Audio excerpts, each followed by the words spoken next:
Sveiki, mėlyje. Diafragma.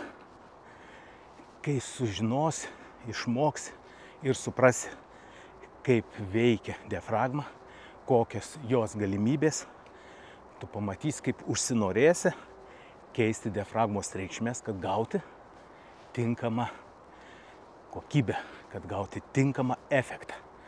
Taigi, o šiuo atveju pabandykim paspausti laiką. Būtinai prenumeruokim, paspauskim skambutį, kad nepraleiskit tų video. Būtinai pakomentuokim, užduokim naujų temų. Tai yra labai svarbu, o ši tema būtent ypač naujokams svarbi, todėl žiūrėk iki pačio galo ir, kaip sakiau, komentuok, klausk, atsakysiu viską. Taigi pasikartokim apie diafragmą. Kažkas jau girdėjo ir ne kartą, bet kiekviena pamoka paprastai būna vis kitokia, vis kažką naujo galite išgirsti, todėl mano nuomonė yra labai svarbu vėl kartotis ir kartotis apie diafragmą, kad išgaut tam tikrus efektus, tam tikrus rezultatus, žodžiu, išnaudot jos galimybės, tai yra labai svarbu. Bet pačioj pradžioje iš karto pasakysiu, kad diafragma, kuri yra parašyta ant objektyvo, yra labai svarbi. Ta reikšmė, tas skaičiukas nurodo, kokio šviesumo jūsų objektyvas. Todėl, kad išgauti visas galimybės efektus, mums yra labai svarbu turėti vadinamą šviesų objektyvą. Kas yra šviesus? Šviesus objektyvas tas, ant kurio yra užrašyta, kaip pavyzdys.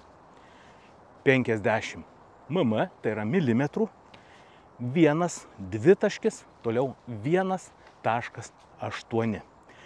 Tai jau minimum 1,8, o jeigu turėsi 1,4, bus dar geriau. Taigi šita reikšmė yra labai svarbi.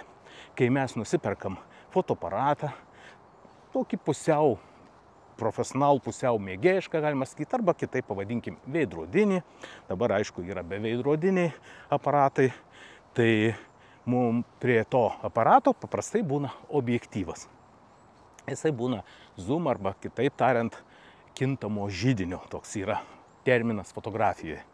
Ir aišku, dažniausiai tas objektyvas turi tokią diafragmą. 1, 2 taškis, 3,5 brūkšnelis 5,6.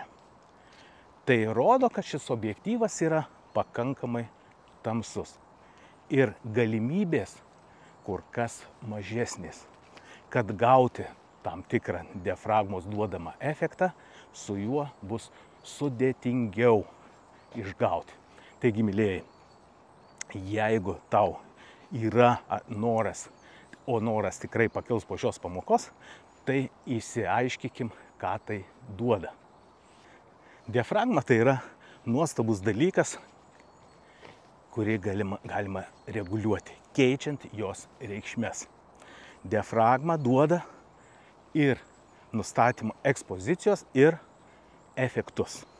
Dabar kaip jinai veikia, kad jūs suprastumėt ir kodėl ją reikėtų reguliuoti. Jeigu mes fotografuojam M režimu, tai reiškia mes viską reguliuojam rankiniu būdu. Ta pačia diafragma, aišku, išlaikymą ir ISO, tai yra jautrumą. Taigi, kokie prioritetai diafragmos? Yra 2 pagrindiniai prioritetai. Tai reiškia, kad diafragmos pagalba mes galime reguliuoti ekspoziciją. Paprastai tariant, tai galima reguliuoti tamsinimą arba šviesinimą. Patamsint arba pašviesint. Nuotrauką padaryti tamsesnę arba šviesesnę. Atrodo viskas paprasta. Lygiai taip pat kaip ir išlaikymą. Jį reguliuojant mes galima nuotrauką tamsinti, galima šviesinti. Lygiai taip pat ir su ISO jautrumu. Nuotrauką galim tamsinti, galim šviesinti. Taigi M režimu mes galim 3 būdais nustatyti ekspoziciją. Tai yra tamsinti, šviesinti, tamsinti, šviesinti. Diafragma neišimtis ir jos pagalba mes galim nuotrauką tamsinti, šviesinti. Bet pagrindinis turbūt prioritetas yra ne tas. Diafragma duoda mums efektą, kuris labai patinka. Daugumai patinka, kurie pamato, kaip jinai veikia. O jinai veikia štai taip. Kai mes diafragmą atidarom, mūsų fonas nuotraukoje pradeda lietis. Kai tik ją uždarom, fonas ryškėja. Tai kada tas fonas liejasi, kada ryškėja? Būna toks klausimas iš mokinių. Tai kokią tą diafragmą man nustatyti? Tarytum klaustų recepto. Jeigu nustatyti tokią, tai va tada bus geriausia. O jeigu kitokią diafragmos reikšmę, tai bus taip geriausia. Ne, mėlyje. Diafragma nustatoma taip, kaip tu nori gauti efektą. Tai kaip mums dabar tą efektą išsiaiškit, kaip mums sužinot, kada geriau ir kokį efektą gaunami. Aš jau užsiminiau, kad atvira diafragma duoda sulietą foną. Uždara diafragma mums duoda ryškų foną. Dabar kaip tai išbandyti, kad sužinoti, kaip iš tikrųjų tai veikia. Jeigu tu turi tą objektyvą, apie kurį aš minėjau, tai tau bus lengviau sužinoti, nes jis turi daugiau galimybių keisti diafragmą. Tai yra ją daugiau atidaryti, nei kad standartiniai objektyvai, kurie būna prie fotoaparato, kai mes perkam. Taigi, paprastas būdas ją išbandyti. Pirma, kaip jinai keičia ekspoziciją. Nustatot savo fotoaparatą M režimu ir kažkur tai atsukat į vieną pusę, gal dar geriau ant kokio trikojo pasistatyti, ar ant stalo fotoaparatą pastatyti ir bandot viską sureguliuoti. Sureguliuoti taip, kad skalėje kursorius vaikščiotų į minusą ir į pliusą. Mums kas yra svarbu? Mums svarbu, kad kursorius atsidurtų ant nulio. Tada nufotografavus mes gausim teisingą ekspoziciją. Ne per tamsį, ne per šviesį. Bet štai, kai jūs tik tai norėsit patamsint, jūs galite pasukti diafragmą į didesnį skaičiuką, didesnę reikšmę ir jūs pamatysit, kad kursorius eina į minusą. Nufotografavus jūs pamatysit, kad gavot tamsesnę nuotrauką. Viskas atrodo labai paprasta, ar ne? Toliau, antras diafragmos prioritetas, kaip tai išbandyti, įsijungiam A režimą, jeigu tai yra Nikon gamintas, jeigu Canon gamintas, AV režimas. Jis vadinasi diafragmos prioritetas. Nustatom į 3 objektus. Tai yra pasistatom 3 objektus, pavyzdžiui, ant stalo ir stengiamės, aišku, fotografuoti maždaug akių lygyje, kad nefotografuotų daiktų iš aukštai, iš viršaus. Fotografuojam akių lygyje ir nustatom pačią atviriausią diafragmą, tai yra pačią mažiausią reikšmę. Tai jeigu tavo objektyvas turi tokią reikšmę 1,8, tai tokia ir nustatom. Ryškumą nustatom į vidurinį objektą. Objektai, reiškia 3 daiktai, turi būti pastatyti nuo tavęs tolyn. 1, 2, 3. Nustatom ryškumą į vidurinį objektą ir nufotografuojam. Pažiūrim, kas gaus. Tau turėjo efektas gautis toks. Vidurinis ryškus, 1 ir 3 neryškus. Paprasta, paprasta. Dabar pagalvok, o kur galėtum šitą efektą išnaudoti? Ir kada išnaudoti? Gal tinka visai žmonėm portretam fotografuoti? Gal tinka kur nors kokiam renginį fotografuoti, kai tu nori vieną objektą, pavyzdžiui, žmogų išskirti visoj minioj? Pagalvok apie tai.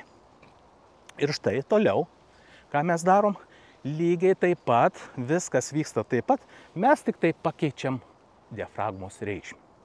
Kad nekaitaliot kas mažą žingsniuką, iš karto nustatom, pavyzdžiui, kokius 8. Reikšmė 8. Tai reiškia, ant fotoaparato sukam ratuką tol, kol diafragmos reikšmė bus 8. Vėl nufotografuojam lygiai taip pat tą patį vidurinį objektą ir žiūrim, kas gaus. Ir dabar, ką mes matom? Matom, kad tas vidurinis yra ryškus, o 1 ir 3 taip pat gerokai ryškesni. Įdomu, ar ne? Jie jau pradeda ryškėti. Gerai, toliau diafragmos reikšmę pakeičiam iki 16. Tiesa, prisiminkit, kad kai jau iki 16 diafragmos reikšmę nustatysit, gali prireikti kur kas daugiau šviesos. Todėl visą šitą eksperimentą aš iš karto siūlau daryti kur nors lauke prie gero apšvietimo. Tai štai, kai tik nustatysit diafragmos reikšmę 16, vėl nufotografuojam. Ir štai jūs pamatysit, kaip ne tik vidurinis objektas bus jums ryškus, bet ir pirmas ir trečias.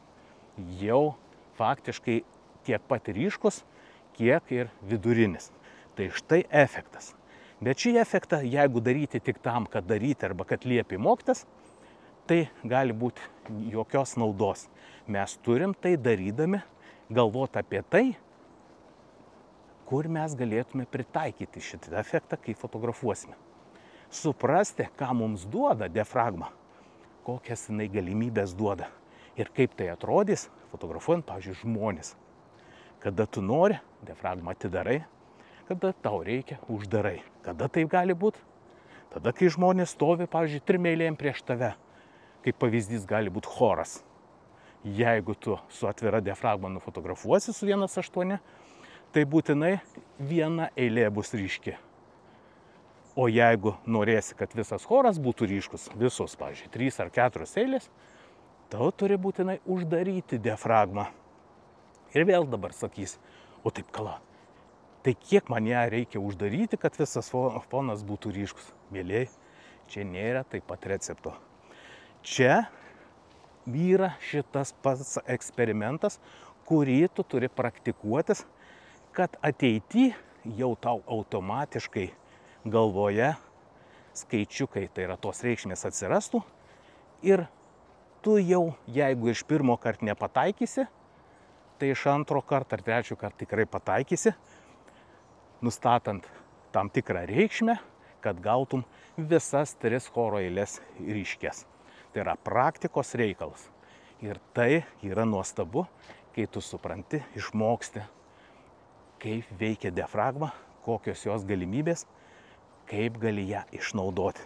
Tai iš tiesų yra nuostabu, nes diafragmos pagalba tu gauni tikrai nuostabės, gražias nuotraukas ir daugumai jos patinka, bet ne visi žino, kaip tai darosi. Kodėl kartais būna fonas ryškus, kartais susiliejęs.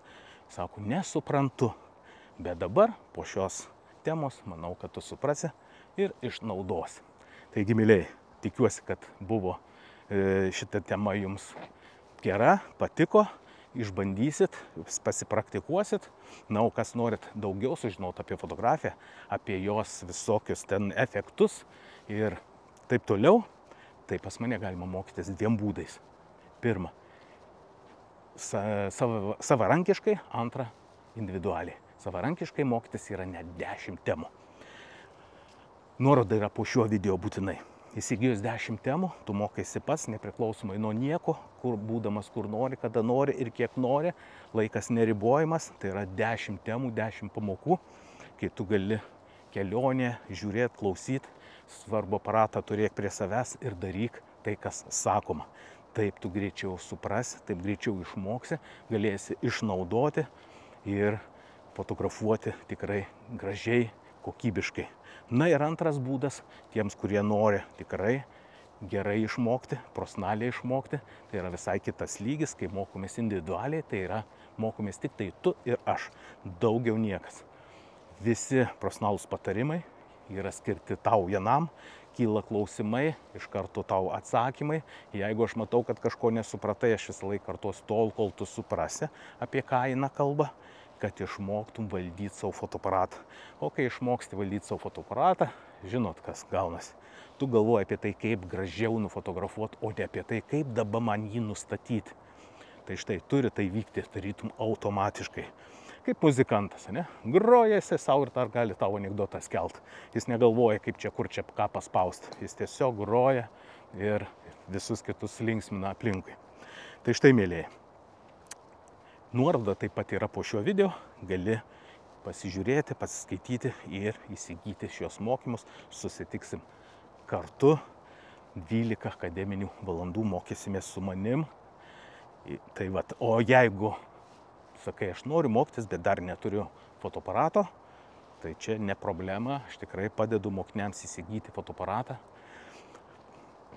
ir surasti, nebūtinai naują, bet už gerą kainą, gerą, tvarkingą, kuris fotografuoja tikrai gerai, patarimai kokį geriau objektyvą įsigyti, kad jis tikrai visas galimybės duotų, o ne svarbu, kad nusipirkt su fotoaparatu ir paskui iš to objektyvo nieko gero.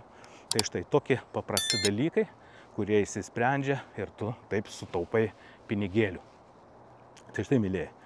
Kągi, aš tikiuosi, kad jums patiko ši tema ir atsisveikinsiu iki kito karto, iki kitos temos. Susitikime sekantį kartą.